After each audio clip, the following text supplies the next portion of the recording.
યશ નામનો એક છોકરો 8 વર્ષનો, એની મમ્મી એને એના પીડિયાટ્રિશિયન ડૉક્ટર પાસે લઈ ગઈ. એને 2-3 દિવસથી પેટમાં દુખતું હતું, ઝીણું ઝીણું સતત ચૂકાયા કરતું હતું. તે ડૉક્ટરે તપાસ્યું, એમને થોડો સોજો લાગ્યો અને પૂછતા હતા કે હમણાં છેલ્લા 3-4 દિવસમાં એણે શું શું ખાધું છે, કે બહાર ગયા છો, કશું એવું ખાધું ખવાઈ ગયું છે? એટલે મમ્મી કહેતા બહાર તો અમે નથી હમણાં ગયા, પણ અને ઘરનું જ બધું ખાધું છે. તો કે આમ તો બધું ઘરનું જ ખાય છે, પણ સાંજે 2 વખત આ છેલ્લા 3 દિવસમાં એણે એક બહુ જ જાણીતી બ્રાન્ડના નૂડલ્સ ખાધા છે. એટલે ડૉક્ટર કે તમે નૂડલ્સ આપો છો? એટલે એની મમ્મી કે હા, એને બહુ જ ભાવે છે, એને બહુ જલ્દી ફટાફટ જમી લે છે, એટલે એનું પેટ ભરાઈ જાય ને, એમ થોડાક તોફાન કરતો હોય તો પછી ના માને ને તો હું એને એ બનાવી દઉં જ. એટલે કે કેટલા સમયથી આપો છો? કે છેલ્લા 1-1.5 વર્ષથી તો એ ખાય છે. એટલે ડૉક્ટર કે આ વસ્તુ એના પેટના દુખાવાના મૂળમાં છે. આટલા બધા સમયથી તમે એક આવી જે વસ્તુ આપો છો. એટલે મમ્મી થોડીક ફ્રસ્ટ્રેટ થઈ ગઈ. એને એમ થઈ ગયું કે એનાથી શું ખોટું થઈ ગયું. એટલે કે પણ એમાં તો સાહેબ ઓલી જાહેરાત આવે છે ને કે 3 રોટી કી શક્તિ, અને હું તો આટાની આપું છું. પછી એમ કે એમાં એટલા ફાઈબર ને એવું બધું આવે, તો હવે રોટલી તો એ ખાઈને જ્યારે ના પાડી દે ઘણી વખત, તો એની બદલે હું એને નૂડલ્સ બનાવી દઉં.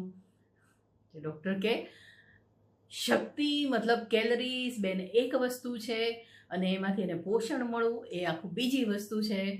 તમે બાળકને પેટ ભરી જાય ખાલી એટલા માટે ખાવા આપો છો કે એનામાંથી પોષણ મળે અને એનો સરખો મગજનો શરીરનો વિકાસ થાય એટલા માટે બાળકને ખવડાવવું જોઈએ. એટલે બેન તો બિચારા ચૂપચાપ સાંભળતા હતા, કારણ કે વાત તો એને કંઈક દિમાગમાં જલી કે ક્યાંક ભૂલ થઈ ગઈ. કારણ કે જે બધું નૂડલ્સ એ બધું આવે છે એમાં કેલરીઝ હાઈ હોય, પેટે ભરાઈ જાય, કારણ કે બહુ ભાવે, ચપાચપ ખાઈ લે બધી જ બહારના આવા ફૂડ્સમાં. પણ એનાથી એના બાળકના શરીરમાં હેલ્થ વાઇઝ એને કેટલું ઇફેક્ટ કરે છે આની તરફ ધ્યાન નથી હોતું. એટલે ડૉક્ટરે કીધું કે પહેલાં તો એ બચ્ચાને એને સમજાયું કે બેટા આ બધો બહુ જ તને નુકસાન કરે. આપણે ખાલી પેટ ભરવા માટે નથી જમતા.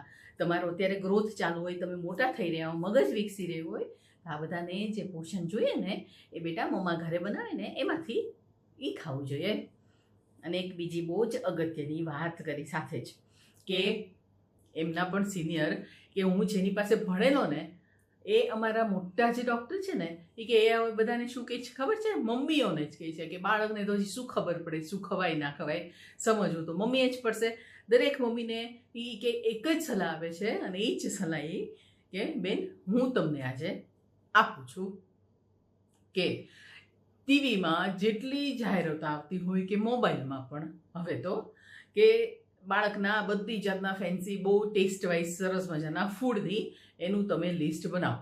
4-5 દિવસ સુધી લિસ્ટ બનાવ્યા કરો.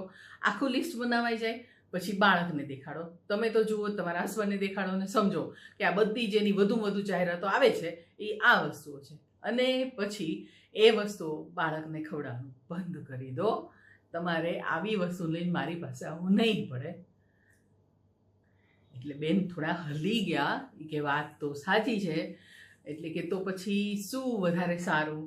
એટલે કે જેની જાહેરાતો નથી આવતી તમામ ફૂડ અને એમાંથી ઘરમાંથી બનતી વસ્તુઓ, દરેક જાતના અનાજ છે, કઠોળ, શાકભાજી, ફ્રૂટ્સ, દહીં, દૂધ, છાશ, આ બધું કે જેની જાહેરાતો તમે જુઓ કે નથી આવતી, આ જ બધું ફૂડ બાળક માટે હેલ્ધી ફૂડ છે, સુપર ફૂડ છે. એ વસ્તુમાંથી ઘરમાં બનાવેલી તમારી રોટલીથી લઈને તમામ શાકભાજી બાળકનો અને તમારો પણ, મતલબ કે બધાનો સાચો ખોરાક એ જ છે. બાળક માટે તો સવિશેષ ધ્યાન રાખવું જોઈએ. અને આ યાદ રાખજો કે બાળકનું પેટ ભરવા માટે ખાલી એને ખાવાનું આપવાનું નથી કે જમાડવાનું નથી. એના મન, મગજ, શરીર તમામને એક સારું પોષણ મળે અને એની હેલ્થ બહુ પ્રોપર રહે, એનો વિકાસ સૌ સરસ રહે, એવો ખોરાક આપવાનો તમારો ટાર્ગેટ હોવો જોઈએ. છે ને સાચી વાત?